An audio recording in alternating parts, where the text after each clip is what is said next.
हमने master stroke शुरू किया तो जिक्र सरोकार का ही कर रहे थे, इसीलिए कर रहे थे क्योंकि पेट्रोल की जिक्र था। पड़ोसी देशों में भारत से गया हुआ पेट्रोल ही सस्ते में और यहां पर महंगे में। बहुत सारे सवाल सरोकार रहने चाहिए, सरकार और सत्ता के और प्रधानमंत्री के भी। इस रिपोर्ट को देखिए।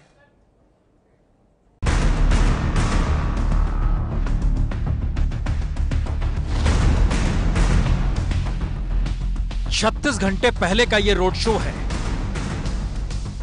नई सड़क बनी तो प्रधानमंत्री सड़क पर निकल आए।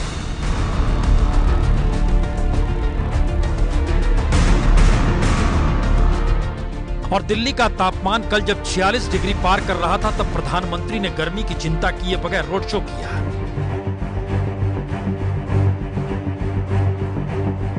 तो गर्मी बढ़ रही है और देश में गाड़ियां भी बढ़ रही हैं, दिल्ली में तो सबसे ज्यादा। और इंफ्रास्ट्रक्चर के नाम पर सड़कों का जाल बिछ रहा है। तो क्या विकास की परिभाषा ठीक है? यह सवाल इसलिए क्योंकि 8 किलोमीटर 300 मीटर की सड़क के लिए 3261 पेड़ काटे गए।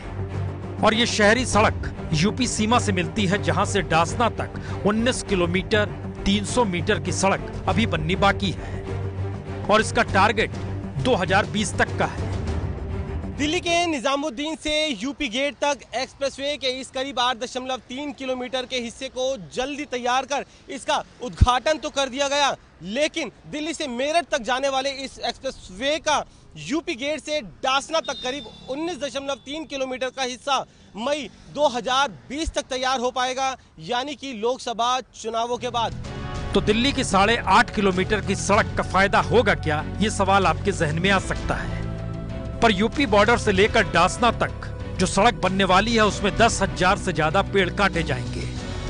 और खास बात तो यह है कि डासना से मेरठ तक 31 किलोमीटर 800 मीटर की सड़क भी अधूरी है और इसका टारगेट अक्टूबर 2019 तक का है।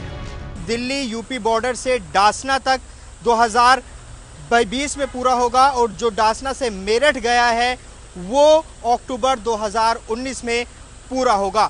लेकिन अभी इस पूरे एक्सप्रेसवे का एक बड़ा हिस्सा अर्धनिर्मित है और इस पर काम चल रहा है।